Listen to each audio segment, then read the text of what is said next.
So ayun guys, isa ka rin ba sa nakaka-experience ng ganitong problema? Hindi mag-start o nahihirapan mag-start ang iyong sasakyan?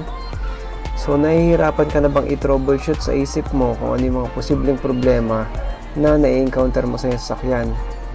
Nahihirapan ka na rin isipin kung ano yung mga posibleng problema. So ito baka makakatulong sa iyo guys, ang starter relay na magbibigay ng enough na voltahe papuntang battery sa iyong starter.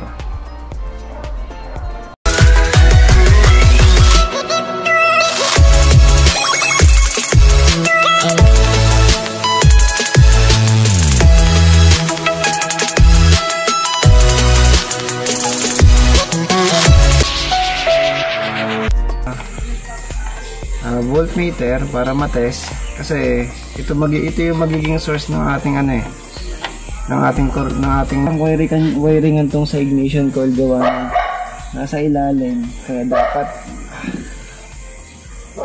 natalupan nyo na yung wire bago nyo siya kabitan.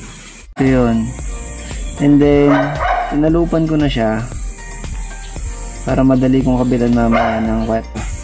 Ngayon, ang kagandahan nito, tutulungan ng battery ang inyong ignition switch papuntang starter. So, tutulungan ng battery maibigay yung sapat na voltahe para kay starter.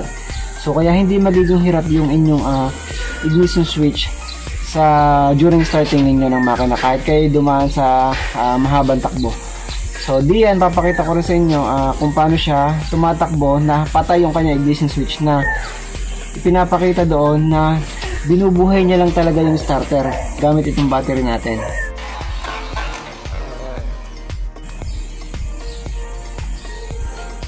Okay, so yun. Okay na, start natin.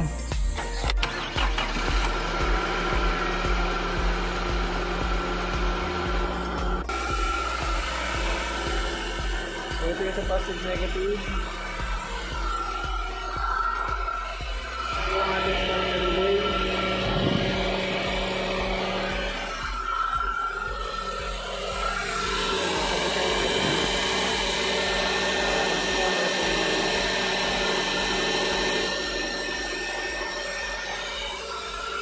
So yun lang guys, maraming salamat.